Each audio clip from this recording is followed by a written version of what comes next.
Shalom umat Allah yang diberkati Tuhan, bersyukur kepada Allah untuk semua kebaikan, kemurahan dan cintanya. Saya percaya bahwa Tuhan selalu menunjukkan berkat-berkatnya bagi kita anak-anaknya.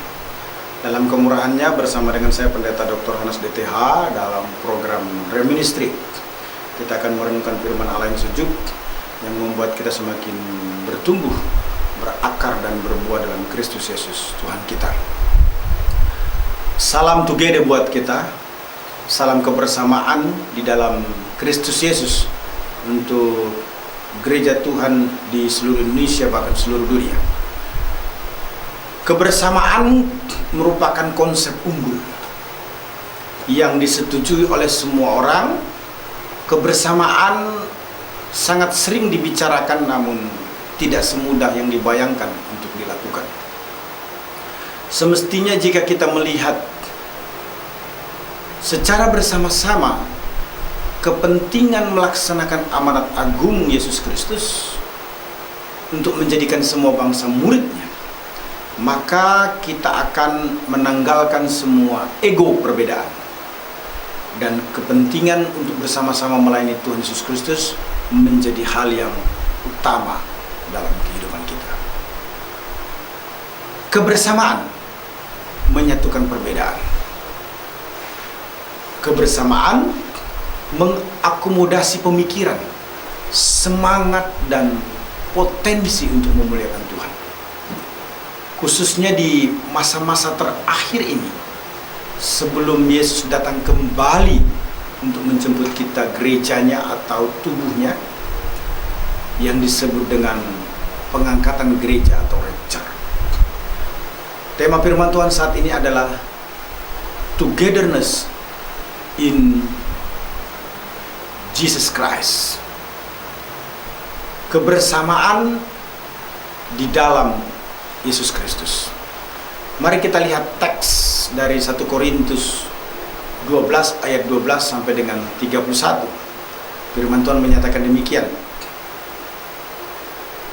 Karena sama seperti tubuh itu satu dan anggota-anggotanya banyak, dan segala anggota itu sekalipun banyak merupakan satu tubuh, demikian pula Kristus. Sebab dalam satu roh kita semua, baik orang Yahudi maupun orang Yunani, baik budak maupun orang merdeka, telah dibaptis menjadi satu tubuh, dan kita semua diberi minum dari satu roh. Karena tubuh juga tidak terdiri dari satu anggota, tetapi atas banyak anggota. Andai kata kaki berkata, karena aku bukan tangan, aku tidak termasuk tubuh, jadi benarkah ia tidak termasuk tubuh? Dan andai kata telinga berkata, karena aku bukan mata, aku tidak termasuk tubuh, jadi benarkah ia tidak termasuk tubuh? Andai kata tubuh seluruhnya adalah mata, di manakah pendengaran? Andai kata seluruhnya adalah telinga, di manakah penciuman?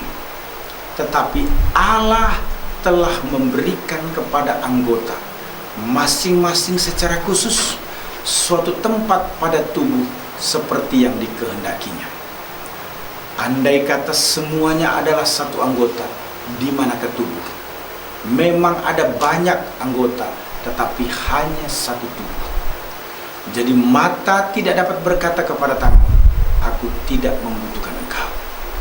Dan kepala tidak dapat berkata kepada kaki, aku tidak membutuhkan engkau.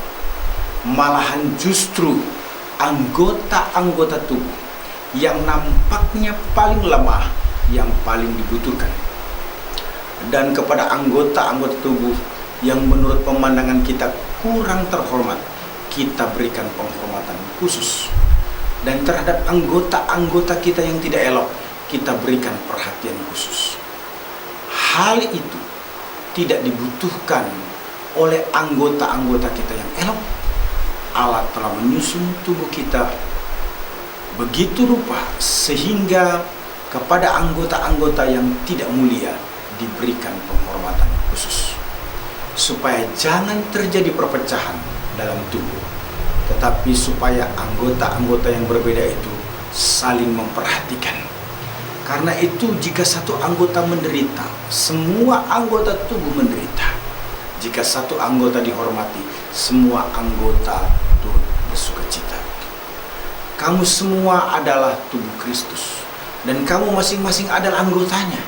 Dan Allah telah menetapkan beberapa orang dalam jemaat. Pertama sebagai rasul, kedua sebagai nabi, ketiga sebagai pengajar. Selanjutnya mereka yang mendapat karunia untuk mengadakan mujizat, untuk menyembuhkan, untuk melayani, untuk memimpin, dan untuk berkata-kata dalam bahasa roh. Adakah mereka semua rasul atau nabi atau pengajar? Adakah mereka semua mendapat karunia untuk mengadakan mujizat atau untuk menyembuhkan? Atau untuk berkata-kata dalam bahasa roh? Atau untuk menafsirkan bahasa roh? Jadi berusahalah untuk memperoleh karunia-karunia yang paling utama. Dan aku menunjukkan kepadamu jalan yang lebih utama lagi. Umat Allah yang diberkati Tuhan. Togetherness in Jesus Christ. Ini merupakan bagian pertama khotbah dari 1 Korintus 12 ayat 12 sampai dengan 20. Jadi togetherness in Jesus Christ merupakan tema khotbah dalam dua bagian. Kita perhatikan terkait dengan kebersamaan di dalam Yesus Kristus.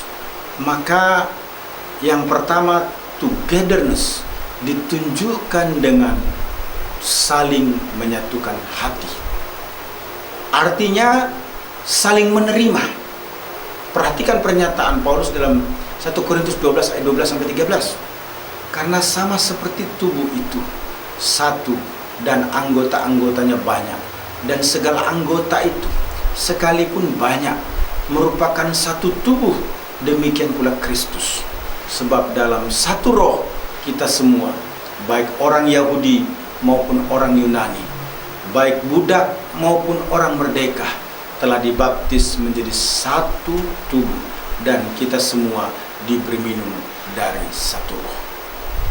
Togetherness harus dimulai dari kesadaran bahwa satu tubuh, karena kita dibaptis oleh pekerjaan Roh Kudus yang merupakan tanda telah menerima Yesus Kristus. Semua orang percaya sudah dibaptis dalam nama Yesus Kristus, sehingga kita menjadi satu tubuh di dalam Kristus. Berarti kita mampu menembus, menerobos, menghapus perbedaan status sosial, ekonomi, pendidikan, kebudayaan, keputusan-keputusan, bahkan apapun kepentingan-kepentingan, karena kita satu kesatuan di dalam Kristus. Kristus menjadi kepala atau pemimpin utama, dan kita adalah anggota tubuhnya. Kita menjadi bagian-bagian yang menyatu dan tidak terpisahkan dari tubuh Kristus. Kita tidak boleh menciptakan kemungkinan adanya perbedaan yang menjadi penghalang melayani. Sebaliknya kita harus sehati, kita harus sepikir. Paulus mengingatkan dalam 2 Korintus 13 ayat 11, akhirnya saudara-saudara, bersukacitalah, usahakan dirimu supaya sempurna. Terimalah segala nasihatku, sehati sepikirlah kamu, dan hiduplah dalam damai sejahtera. Maka Allah sumber kasih dan damai sejahtera menyertai kamu. Sehati sepikir itu juga bisa dimaknai kemampuan menerima apa adanya satu sama lain. Perhatikan pernyataan Paulus dalam Roma 15 ayat yang ke-7. Sebab itu terimalah satu akan yang lain, sama seperti Kristus telah menerima kita untuk kemuliaan Allah. Kita sangat mungkin berbeda dalam banyak hal, namun kita satu di dalam iman kepada Kristus. Itu sebabnya kita harus hati sepikir melayani Tuhan. Saatnya kita mempertahankan untuk tetap satu di dalam Tuhan, sekalipun kita berbeda-beda, karena kita punya kepentingan yang sama, yakni memajukan pekerjaan Tuhan. Saudara yang kekasih dalam Tuhan, togetherness in Jesus Christ dimulai dengan togetherness ditunjukkan dengan saling menyatukan hati. Yang kedua, togetherness ditunjukkan dengan saling mengefektifkan. 1 Korintus 12 ayat 14 sampai 20 menjelaskan hal tersebut. Tetapi maksud saya, karena tubuh juga tidak terdiri dari satu anggota, tetapi atas banyak anggota. Andai kata kaki berkata, karena aku bukan tangan, aku tidak termasuk tubuh, jadi benarkah ia tidak termasuk tubuh? Dan andai kata telinga berkata, karena aku bukan mata, aku tidak termasuk tubuh, jadi benarkah ia tidak termasuk tubuh? Andai kata tubuh seluruhnya adalah mata, di manakah pendengaran? Andai kata seluruhnya adalah telinga, di manakah penciuman? Tetapi Allah telah